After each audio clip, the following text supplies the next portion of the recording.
تو جیسے بیٹھے تھے اپنا بیٹھنے کا انداز تبدیل کر کے گھٹنوں کے بل بیٹھ گئے. یا رسول اللہ انا اظلم کہ یا رسول اللہ میں نے ظلم کیا، یا رسول اللہ میں نے ظلم کیا. کہ اگر آپ نے یہ واقعہ دل و عقل سے سنا اور نبی صلی اللہ علیہ وسلم کے احساسات کو سن کے جو ہے ضرور آپ کے آنسو جو ہے ٹپکیں گے. وہ پہلے خلیفہ ہے صدیق اکبر، سسر مصطفیٰ کے. بسم اللہ الرحمن الرحیم. السلام علیکم ورحمۃ اللہ وبرکاتہ. میں ہوں زبیر ریاض مدینہ منورہ سے. سب سے پہلے اللہم صلی وسلم علی نبینا وحبیبنا محمد وآلہ وصحبہ صلی اللہ علیہ وسلم. آج کی جو تاریخ ہے وہ ہے 22 جمادی الآخرہ. یہ کوئی عام تاریخ نہیں ہے. 22 جمادی الآخرہ 13 ہجری کو حضرت ابو بکر الصدیق صاحب الغار صاحب النبی صلی اللہ علیہ وسلم اور سسر نبی صلی اللہ علیہ وسلم کا وصال ہوا تھا. اور اسی دن جو ہے امیر المؤمنین خلیفہ عمر بن خطاب رضی اللہ عنہ جو ہے خلافت کے منصب پر فائز ہوئے تھے بوصیت ابو بکر صدیق رضی اللہ عنہ. تو ابو بکر صدیق رضی اللہ عنہ کی شان میں اکثر جو واقعات سنتے رہتے ہیں پاک و ہند میں، آج میں آپ کو ان میں سے کچھ مختلف جو ہے جو وارد ہوا ہے ابو بکر صدیق رضی اللہ عنہ کی شان میں وہ بیان کرنے لگا ہوں. مجھے پوری امید ہے کہ اگر آپ نے یہ واقعہ دل و عقل سے سنا اور نبی صلی اللہ علیہ وسلم کے احساسات کو سن کے جو ہے ضرور آپ کے آنسو جو ہے ٹپکیں گے. تو واقعہ کچھ یوں تھا کہ حضرت ابو الدرداء رضی اللہ عنہ روایت فرماتے ہیں کہ ایک دن ابو بکر رضی اللہ عنہ اور عمر بن خطاب رضی اللہ عنہ کے درمیان کسی بات پر جو ہے بہت زیادہ بحث ہو گئی. تو ابو بکر رضی اللہ عنہ نے غصے میں حضرت عمر بن خطاب رضی اللہ عنہ کے ساتھ بات کی. تو عمر بن خطاب رضی اللہ عنہ مجلس سے اٹھ کھڑے ہوئے اور جانے لگے. تو ابو بکر رضی اللہ عنہ کو جب یہ احساس ہوا کہ میں نے زیادتی کی ہے عمر بن خطاب رضی اللہ عنہ کے ساتھ، تو کہنے لگے کہ اے عمر اغفر لی، جیسے ہم کہتے ہیں کہ مجھے معاف کر دو. تو الفاظ یہی ہیں کہ اغفر لی، کہ مجھے جو ہے معاف کر دو. تو عمر بن خطاب رضی اللہ عنہ نے فرمایا کہ لا افعل، کہ میں نہیں کروں گا، اور اپنے گھر کی طرف چل دیے. تو ابو بکر رضی اللہ عنہ جو ہے پیچھے گئے تو عمر رضی اللہ عنہ نے گھر کا دروازہ بند کر دیا ابو بکر رضی اللہ عنہ کے پہنچنے تک. جب یہ واقعہ ہوا تو ابو بکر رضی اللہ عنہ سیدھے گئے نبی صلی اللہ علیہ وسلم کے پاس اور سارا جو ہے ماجرا سنا دیا کہ یا رسول اللہ میرے اور عمر کے درمیان یہ بات ہوئی ہے، اب میں اس سے معافی کا طلبگار ہوں لیکن وہ مجھے معاف نہیں کر رہا. تو آپ صلی اللہ علیہ وسلم نے جو صحابہ بیٹھے تھے ان کو کہا کہ آپ کے اس بھائی ابو بکر اور ابن خطاب کے بیٹے کے درمیان جو ہے کوئی واقعہ ہوا ہے اور آپ کا یہ بھائی جو ہے اب اس سے مغفرت کا طلبگار ہے لیکن وہ معاف نہیں کر رہا. تو آپ نے فرمایا کہ اے ابو بکر الا ترضى ان یغفر اللہ لک، کیا آپ اس بات پہ راضی نہیں ہو کہ اگر ابن خطاب کا بیٹا معاف نہیں کرتا تو نہ کرے، اللہ پاک جو ہے آپ کی مغفرت فرمائیں گے. اور آپ صلی اللہ علیہ وسلم نے یہ بات 3 مرتبہ دہرائی اور فرمایا کہ الا ترضى ان یغفر اللہ لک، الا ترضى ان یغفر اللہ لک، الا ترضى ان یغفر اللہ لک. تو ابو الدرداء رضی اللہ عنہ فرماتے ہیں کہ کچھ دیر بعد حضرت عمر بن خطاب رضی اللہ عنہ کو احساس جب ہوا کہ جب غصہ ٹھنڈا ہو گیا تو وہ ابو بکر رضی اللہ عنہ کو ڈھونڈنے کے لیے نکلے اور سب سے پہلے جو ہے ان کے گھر گئے اور پوچھا کہ اثم ابا بکر، کیا ابو بکر جو ہے وہ گھر میں ہے؟ تو گھر میں سے جواب ملا کہ ابو بکر رضی اللہ عنہ گھر میں نہیں ہے. تو عمر بن خطاب رضی اللہ عنہ سیدھا مسجد نبوی کی طرف روانہ ہوئے. ان کو احساس تھا کہ اگر ابو بکر رضی اللہ عنہ اپنے گھر میں نہیں ہے تو پھر نبی صلی اللہ علیہ وسلم کے پاس ہوں گے. جب وہاں پہ پہنچے تو آپ صلی اللہ علیہ وسلم اٹھ کھڑے ہوئے اور آپ صلی اللہ علیہ وسلم کا جو چہرہ مبارک تھا وہ غصے کی وجہ سے اس کا رنگ جو ہے تبدیل ہونا شروع ہو گیا کہ تعمر وجہہ، کہ آپ صلی اللہ علیہ وسلم کا چہرہ مبارک جو ہے وہ غصے سے مطلب سرخ ہونا لگ گیا.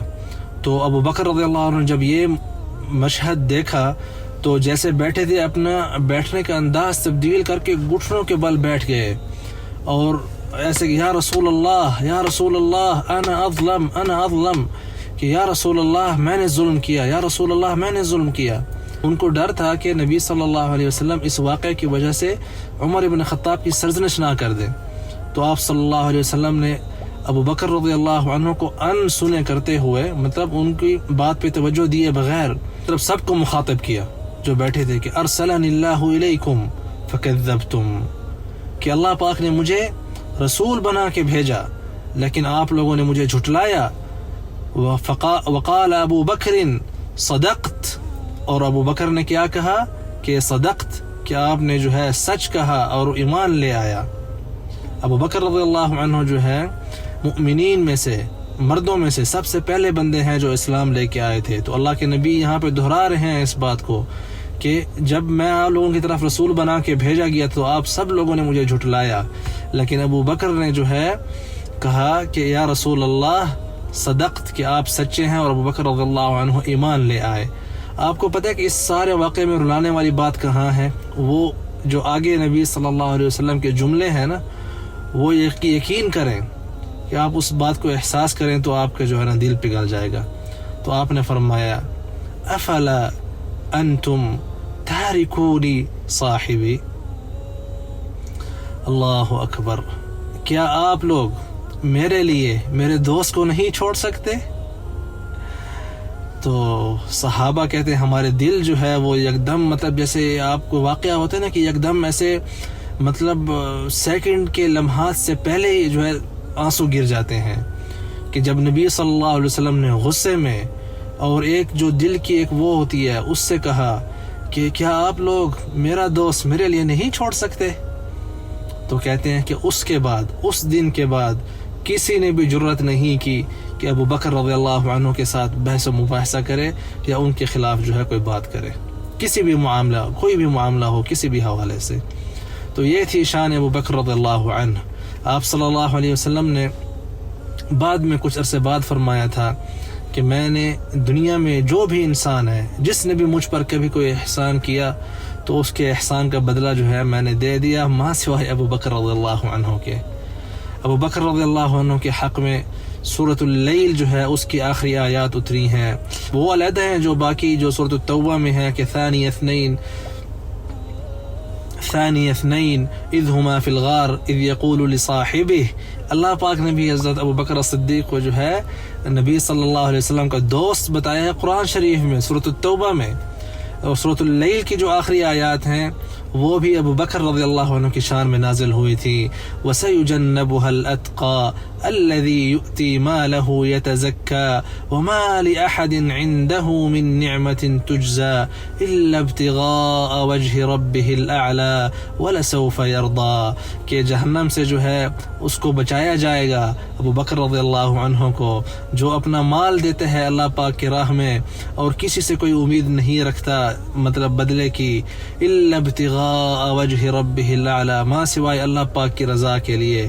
ولسوف یرضی، اللہ پاک بھی اس سے راضی اور ابو بکر رضی اللہ عنہ بھی جو ہے اللہ پاک سے راضی ہوں گے. میری دعا ہے کہ اللہ عز و جل جو ہے ہمیں بھی صحابہ اور انبیاء اور صدیقین کے ساتھ جو ہے روز قیامت ہمارا محشر فرمائے. آپ سب سے گزارش ہے آج جو ہے ابو بکر رضی اللہ عنہ کے شان میں یہ ویڈیو جو ہے سب کے ساتھ شیئر کریں، لائک کرنا نہ بھولیں اور چینل کو ضرور سبسکرائب کریں اگر آپ نے ابھی تک نہیں کیا ہوا.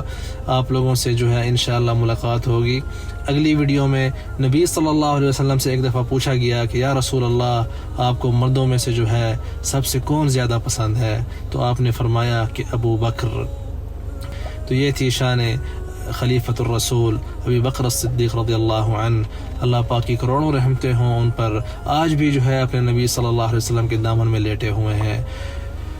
اللهم صل على محمد وعلى آل محمد كما صليت على إبراهيم وعلى آل إبراهيم إنك حميد مجيد، وبارك على محمد وعلى آل محمد كما باركت على إبراهيم وعلى آل إبراهيم إنك حميد مجيد.